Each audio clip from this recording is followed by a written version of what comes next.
আসসালামু আলাইকুম ওয়া রাহমাতুল্লাহ। মাদ্রাসা এভরিথিং এর পক্ষ থেকে স্বাগতম। কখনো কি চিন্তা করেছি একটি ই-কমার্স ওয়েবসাইট কিভাবে কাজ করে, বা যে কোনো ধরনের একটি ওয়েবসাইট যা আমরা কম্পিউটারে ভিজিট করে থাকি তা কিভাবে কাজ করে? আজকের এই শর্ট ভিডিওতে আমরা সেটা দেখে নেব ইনশাআল্লাহ। যে কোনো ই-কমার্স ওয়েবসাইটের তিনটি অংশ থাকে: front end, back end, database. Front end, back end, ডেটাবেজের কি কি কাজ তা বোঝার জন্য আমরা এই ডায়াগ্রামের দিকে খেয়াল করতে পারি। নর্মালি কি হয়ে থাকে একটা ই-কমার্স ওয়েবসাইটের ক্ষেত্রে, আমরা প্রথমে আমাদের কম্পিউটারের ব্রাউজারে গিয়ে অ্যাড্রেস বারে ই-কমার্স ওয়েবসাইটটির নাম লিখে এন্টার চাপ দেই। এন্টার চাপ দিলে আমরা ই-কমার্স ওয়েবসাইটটির যাবতীয় প্রোডাক্টগুলো দেখতে পাই। তারপর সেই প্রোডাক্টের মূল্য, সেই প্রোডাক্টে দেওয়া মানুষের রিভিউ ইত্যাদি ইত্যাদি ডাটা আমরা সেখানে দেখতে পাই।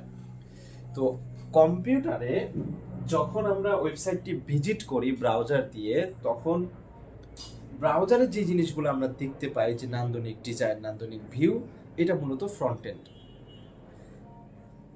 একটা সার্ভারে এই কোডগুলো রাখা থাকে, ফ্রন্ট এন্ডের কোডও রাখা থাকে, ব্যাক এন্ডের কোডও রাখা থাকে, এবং আপনার ডাটা সেভ করে যে জিনিসের মধ্যে রাখা হবে ডেটাবেজ ম্যানেজমেন্ট সিস্টেম, সেটাও একটা সার্ভারে থাকে। আসলে ওয়েবসাইট ডেভেলপমেন্ট বিভিন্ন উপায়ে করা যায়, বিভিন্ন স্ট্যাক রয়েছে, বিভিন্ন আর্কিটেকচারে যে কোনো সফটওয়্যার ডেভেলপ করা যায়। আমি এখানে যে স্ট্যাকের কথা বলছি, এটা ছাড়াও আরো বিভিন্নভাবে ওয়েবসাইট ডেভেলপ করা যায়। ফ্রন্ট এন্ড, ব্যাক এন্ড একসাথে একীভূত করে মনোলিথিক অ্যাপ্লিকেশন তৈরি করা যায়। ফ্রন্ট এন্ডকে আলাদা, ব্যাক এন্ডকে আবার স্প্লিট করে করে আলাদা বিভিন্ন মাইক্রো সার্ভিস আকারে আলাদা আলাদা সার্ভারে রেখে নিজেদের মধ্যে কমিউনিকেশন করেও সফটওয়্যার ডেভেলপ করা যায়। কিন্তু আমি খুব সিম্পলি নন টেকনিক্যাল ভাষায় বোঝানোর চেষ্টা করছি যে একটা সাধারণ মনোলিথিক অ্যাপ্লিকেশন, মনোলিথিক কিন্তু ফ্রন্ট এন্ড ব্যাক এন্ড আলাদা, কিভাবে কাজ করে। যত ওয়েবসাইট আমরা কম্পিউটারে ভিজিট করতে পারি, তামাম পৃথিবীর মানুষ ভিজিট করতে পারে, তার প্রত্যেকটি ওয়েবসাইট কোনো না কোনো সার্ভারে থাকতে হয়, যে সার্ভারটা ইন্টারনেট কানেক্টেড থাকে, এবং রাত দিন 24 ঘন্টা, সপ্তাহে 7 দিন, মাসে 30 দিন সেই সার্ভারগুলো চলতে থাকে। সার্ভার বন্ধ মানে ওয়েবসাইট আনরিচেবল হয়ে যাবে, মানুষ সেই ওয়েবসাইটে ঢুকতে পারবে না। যে সার্ভারটাই পাবলিকলি ইন্টারনেটের মাধ্যমে মানুষের কাছে রিচেবল, মানুষ রিচ করতে পারে, সেই সার্ভারেরই একটা আইপি অ্যাড্রেস থাকে। আর আইপি অ্যাড্রেসটা মূলত দেখতে এমন হয়, 4টা ব্লক থাকে। প্রথম ব্লকে একটা নাম্বার, দ্বিতীয় ব্লকে আরেকটা নাম্বার, তৃতীয় ব্লকে আরেকটা, চতুর্থ ব্লকে আরেকটা, এরকম আইপি অ্যাড্রেসের গঠন হয়ে থাকে। আইপি অ্যাড্রেস যেহেতু মেশিন ডিটেবল, machine to machine connect, communication করতে অসুবিধা নাই, মেশিন বুঝতে পারে, মানুষ তো আইপি অ্যাড্রেস মুখস্থ করে রাখতে পারে না। এই জন্য ওয়েবসাইটে ঢোকার সময় আমরা আইপি অ্যাড্রেস দিয়ে ঢুকি না, আমরা ব্রাউজারে মূলত ওয়েবসাইটের একটি ডোমেইন নেমে হিট করি। প্রত্যেকটা ডোমেইন নেম আবার পিছনে কোনো না কোনো আইপির সাথে অ্যাটাচ করা থাকে। আমরা যখন ব্রাউজার দিয়ে ডোমেইন নেম হিট করি, এই ডোমেইন নেমের বিপরীতে যে আইপিটা অ্যাটাচ করা রয়েছে, সেই আইপিতে ট্রান্সলেট হয়ে ওই আইপি যেই সার্ভারের সাথে কানেক্টেড, মানে যেই সার্ভারে বসানো রয়েছে সেই আইপিটা, সেই সার্ভারে গিয়ে নেটওয়ার্ক রিকোয়েস্টটা হিট করে আমাদের কম্পিউটার থেকে। তো আমাদের ই কমার্স ওয়েবসাইট যেটার উদাহরণ আমরা দিচ্ছি, সেটি ধরলাম এই সার্ভারে রয়েছে, আর এই সার্ভারের একটা আইপি অ্যাড্রেস রয়েছে, এবং সার্ভারকে রিচ করার জন্য ওই আইপি অ্যাড্রেসের বিপরীতে একটা ডোমেইন সেট করা রয়েছে। খুব সিম্পল, আমরা আমাদের কম্পিউটার থেকে প্রথমে একটা ডোমেইন নেমে হিট করি ব্রাউজারের মাধ্যমে। ডোমেইন নেমের এই রিকোয়েস্টটা যেটা ডোমেইনে পাঠালাম, ওইটা ডোমেইন নেমের বিপরীতে যে আইপি রয়েছে সে আইপিতে রিজলভ হয়। আইপি অ্যাড্রেস যেহেতু এই সার্ভারের, রিকোয়েস্টটা এই সার্ভারে চলে আসে। সার্ভার বলতে একটা কম্পিউটার, আর কিছুই না। Server itself is a computer. একটা ল্যাপটপও একটা সার্ভার হতে পারে, একটা ডেস্কটপও একটা সার্ভার হতে পারে। সার্ভার কম্পিউটারগুলো একটু দেখতে আলাদা হয়, তবে যে কোনো কম্পিউটারকেই সার্ভার হিসেবে ব্যবহার করা যায় চাইলে। তো এই সার্ভারটা আমি ধরে নিলাম এটা ঢাকাতে, অথবা আমি ধরে নিলাম সিঙ্গাপুরে। আমি একটু বিস্তর তফাৎ নিয়েই বলছি, কিছুটা বোঝাতে সুবিধা হবে।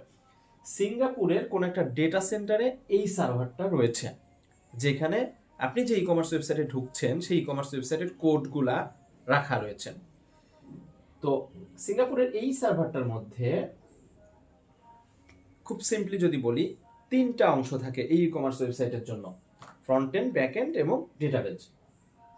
ফ্রন্ট এন্ডে সেই কোডগুলা থাকে যে কোডগুলা কিনা আপনি আপনার ব্রাউজারের মাধ্যমে দেখতে পান নান্দনিক ডিজাইনে। ব্যাকএন্ডকে আপনার কম্পিউটার চেনে না, বা চেনার দরকারও নাই। ব্যাকএন্ড মূলত থাকে সার্ভারের মধ্যে, এবং ফ্রন্টএন্ড থেকে মানে আপনার ব্রাউজারে ফ্রন্টএন্ডের যে ডিজাইনটা আপনি দেখছেন, বিভিন্ন বাটন ক্লিক করছেন, ফর্মে আপনি আপনার মোবাইল নাম্বার, আপনার অ্যাড্রেস দিয়ে সাবমিট বাটনে বা কনফার্ম অর্ডার বাটনে ক্লিক করছেন, এই ক্লিক করার পর যে ডাটাগুলো সার্ভারে আসে, সেই ডাটাগুলো প্রসেসিং এর দায়িত্ব হচ্ছে ব্যাকএন্ডের। সেই ডেটা প্রসেস করবে, সেখানে কোনো ক্যালকুলেশন থাকলে ক্যালকুলেশন করবে, তারপর ডেটা গুলা সেভ করে রাখবে ডেটাবেজে। তো আলটিমেটলি ডেটাবেজ কি এটাও বলে ফেললাম। ডেটাবেজ হচ্ছে আপনার ডেটা সেভ করার এবং ডেটাকে পরবর্তীতে ব্যবহার করার একটা ম্যানেজমেন্ট সিস্টেম, একটা মাধ্যম, একটা স্টোর, একটা বাকেট বলতে পারি, একটা বালতি, যেখানে আমরা কাপড় চোপড় রেখে দিতে পারি, আবার বালতি থেকে আমরা কাপড় চোপড় পরবর্তীতে নিয়েও নিতে পারি সুবিধা মতো। আবারও বলছি, আমি যে স্ট্যাকে সফটওয়্যার ডেভেলপমেন্টের উদাহরণ দিচ্ছি, এটার বাইরেও অন্যভাবে সফটওয়্যার ডেভেলপ করা যায়, যেখানে ফ্রন্ট এন্ড ব্যাক এন্ড সার্ভারে একসঙ্গে থাকে, এবং যখন ইউজার রিকোয়েস্ট পাঠায় কম্পিউটারে, তখন শুধু ফ্রন্ট এন্ডের কোডটুকু সেখানে যায়, ব্যাক এন্ড সার্ভারেই থেকে যায়, ব্যাক এন্ড লজিকগুলো আলটিমেটলি সার্ভারেই এক্সিকিউট হয়। আমি যে এখানে বলছি সেটা আপনার চিন্তা করতে পারেন মার্ন স্ট্যাকের সাথে, যদিও এটা টেকনিক্যাল একটা ভাষা হয়ে গেল, আমি ওইদিকে আর যাবো না। ফ্রন্ট এন্ডের যে কোডগুলা সার্ভারে রাখা রয়েছে, আপনি কম্পিউটার থেকে ভিজিট করার পর এই কোডগুলা সার্ভার আপনার কম্পিউটারে পাঠিয়ে দিবে, কিছু কোড ফাইলস আকারে পাঠিয়ে দিবে, চাঙ্ক ফাইল আকারে পাঠিয়ে দিবে। এই চাঙ্ক ফাইলগুলো যখন আপনার ব্রাউজার সার্ভার থেকে পাবে, তখন সেটাকে সুন্দরভাবে রেন্ডার করে আপনার বোধগম্য একটা ভাষায়, মানে আপনার বোধগম্য ডিজাইনে আপনার সামনে উপস্থাপন করবে। সেখানে আপনি ই-কমার্স ওয়েবসাইটের প্রোডাক্ট দেখতে পাবেন, সেখানে আপনি ই-কমার্স ওয়েবসাইটের প্রোডাক্টের রিভিউ দেখতে পাবেন, প্রাইস দেখতে পাবেন, স্টক দেখতে পারবেন। তারপর আপনি 4টা 5টা বা 10টা প্রোডাক্ট অ্যাড টু কার্ট করেন, ব্রাউজার থেকে ক্লিক করে অ্যাড টু কার্ট করেন। এই সমস্ত অ্যাড টু কার্ট বা অ্যাড টু কার্টের যে ক্যালকুলেশন, কয়টা প্রোডাক্ট আপনি অ্যাড টু কার্ট করছেন, কতগুলো প্রোডাক্ট আপনি ঝুড়িতে রেখে কোনটা একটা কিনবেন, কোনটা 5টা কিনবেন, সবকিছু হিসাব নিকাশ, মানে বিভিন্ন বাটনে ক্লিক করে বিভিন্ন প্রোডাক্ট সিলেক্ট করে যা কিছু করছেন সব আপনার ফ্রন্ট এন্ডেই থাকছে, আপনার ব্রাউজারে থাকছে। যখন আপনি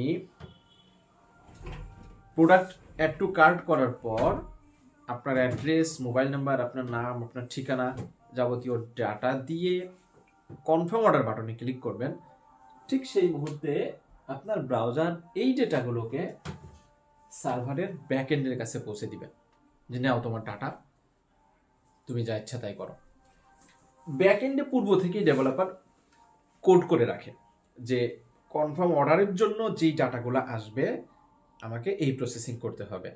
ইউজার রেজিস্ট্রেশনের জন্য রেজিস্ট্রেশন করার থ্রুতে কোনো একজন ইউজারের ব্রাউজার থেকে যে ডেটাগুলো আসবে তা আমাদেরকে এই প্রসেসিং করতে হবে। ব্যাকএন্ডে আগে থেকে ওইভাবে কোড করা থাকে।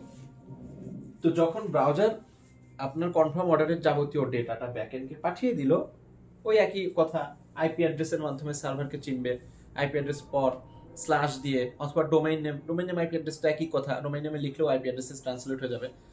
ডোমেইন নেমের পর স্ল্যাশ সামথিং এভাবে আমরা ইউআরএল প্যাটার্নগুলো দেখে থাকি। তো ওইভাবে করে কনফার্ম অর্ডারের জন্য যে ইউআরএল নিযুক্ত রয়েছে সেই ইউআরএল এর কাছে ডাটা পাঠানোর পর ব্যাকএন্ড এবার ডাটাটাকে ক্যালকুলেট করবে। কি ক্যালকুলেশনের বা কি প্রসেসিং এর প্রয়োজন রয়েছে ব্যাকএন্ডের? মূলত আপনি একটা প্রোডাক্ট অর্ডার করছেন, ধরলাম একটা ওয়ালেট অর্ডার করছেন, একটা ওয়ালেটের মূল্য দেওয়া আছে 500 টাকা, স্টক রয়েছে 2টা। তো ফ্রন্ট এন্ড থেকে যখন এই রিকোয়েস্টটা পাঠানো হচ্ছে যে আমি একজন ইউজার, আমার নাম আব্দুল্লাহ, আমার ইউজার আইডি 52, আমি এই ওয়ালেটটা কিনতে চাই, ওয়ালেটের প্রোডাক্ট আইডি হচ্ছে 101 এবং এটার মূল্য 500 টাকা। অ্যাড টু কার্টের এই প্রোডাক্টটা যখন আপনি কনফার্ম অর্ডার বাটনে ক্লিক করেন, তখন ভিতরে ভিতরে এরকম একটা ডাটাই মূলত ব্যাকএন্ডের কাছে পাঠানো হয়। আমরা তো দেখি কনফার্ম বাটনে ক্লিক করলে অর্ডার কনফার্ম হয়ে গেল। মূলত আমি কে, মানে আমার ইউজার আইডি, আমার যে প্রোডাক্ট আমি কিনতে চাচ্ছি সেই প্রোডাক্টের আইডি, প্রোডাক্টের মূল্য কত, স্টক কতগুলো রয়েছে, এই সব ডাটাকে একত্রিত করে ব্যাকএন্ডের কাছে পাঠানো হয়। ব্যাকএন্ড তারপর এটাকে পরীক্ষা করে দেখে যে ইউজার আসলেই সত্য ডাটা পাঠালো কিনা, মানে আসলেই প্রোডাক্ট আইডি যেটা দিয়েছে সেটার মূল্য 500 টাকা কিনা, আসলেই স্টকে সেটা রয়েছে কিনা, এই ধরনের কিছু ক্যালকুলেশন করে বা কিছু প্রসেসিং সে করে, কিছু ভ্যালিডেশন সে করে। তারপর যদি সবকিছু ঠিক থাকে, ডেটাবেজে আমি একজন ইউজার আমার এই ইউজার আইডির থ্রুতে আমার অর্ডারটাকে সেভ করে রাখে। তারপর ভেন্ডর তার নেসেসারি স্টেপ গ্রহণ করে, প্রোডাক্টটা কালেক্ট করে, বা তার ওয়্যার হাউসে যদি প্রোডাক্টটা থেকে থাকে সেখান থেকে প্রোডাক্টটা কোনো একটা কুরিয়ার সার্ভিসের মাধ্যমে আমার কাছে পাঠিয়ে দেয়। এই হচ্ছে একটা ই কমার্স ওয়েবসাইটের কার্যবিধি, যার সাধারণত 3টা পার্ট থাকে। আমি আবারও বলছি, বিভিন্ন আর্কিটেকচারের সফটওয়্যার ডেভেলপ করা যায়। তো এটাও একটা আর্কিটেকচার, যে front end back end database 3টা আলাদা আলাদা পার্টে থাকে। ইউজার যখন রিকোয়েস্ট করে তখন ফ্রন্ট এন্ডের কোডগুলো ইউজারের কম্পিউটারে চলে যায়, ব্রাউজারে, মজিলা বা ক্রোম যে ব্রাউজার আপনি ব্যবহার করে থাকেন ব্রাউজারে চলে যায়। ব্রাউজার আমাদেরকে পুরো ওয়েবসাইটটাকে সুন্দরভাবে রেন্ডার করে দেখায়। তারপর আমরা সেখানে কোনো বাটন ক্লিক করলে বা কোনো ফর্ম ফিল আপ করে সাবমিট বাটন ক্লিক করলে সেই ডাটাগুলো চলে যায় ব্যাকএন্ডে, ব্যাকএন্ডের সাথে যোগাযোগ হয়। ব্যাকএন্ডও আবার কিছু রেসপন্ড করে, কিছু রেসপন্স যদি প্রয়োজন থাকে ফ্রন্ট এন্ডের ওই রিকোয়েস্টের জন্য, তাহলে সে কিছু রেসপন্স করে কিছু ডেটা দিয়ে। এই ডেটাগুলোকে আবার ফ্রন্ট এন্ড নিয়ে সুন্দর করে ইউজারের সামনে তুলে ধরে। যেমন ধরেন, সাইন ইন যদি আপনি করেন, সাইন ইন করার সময় আপনি আপনার ইউজার নেম পাসওয়ার্ড ব্যাকএন্ডকে দিলেন, ব্যাকএন্ড তারপরে আপনাকে লগ ইন করার পরে যে একটা হোম পেজ আসে সেই হোম পেজটা দিয়ে থাকে আপনাকে, অর্থাৎ একটা রিকোয়েস্টের সঙ্গে কিছু ডাটা পাঠালেন, ব্যাকএন্ড আপনার সেই ডাটার রিটার্নে আপনাকে কিছু ডাটা পাঠালো। এই ধরনের কমিউনিকেশন ব্যাকএন্ডের সঙ্গে হয়ে থাকে। ফ্রন্ট এন্ড যখন একবার লোড হয়ে যায় তখন কমিউনিকেশন তো ব্যাকএন্ডের সঙ্গে চলতে থাকে। ব্যাকএন্ড যতগুলো ডাটা আপনার কম্পিউটার থেকে পায় সেটাকে আবার প্রসেস করে, ক্যালকুলেশন করে, ডেটাবেজে সেভ করে রাখে। এই হচ্ছে একটি ই কমার্স ওয়েবসাইটের কার্যক্রম। ধন্যবাদ মাদ্রাসা এভরিথিং এর সাথে থাকার জন্য। মাদ্রাসা এভরিথিং এর পরবর্তী ভিডিওগুলো পেতে আমাদের চ্যানেলটি সাবস্ক্রাইব করে রাখুন, এবং ভিডিওটি ভালো লাগলে লাইক করুন, বন্ধুদের সঙ্গে শেয়ার করুন। দেখা হবে নতুন কোনো ভিডিওতে ইনশাআল্লাহ।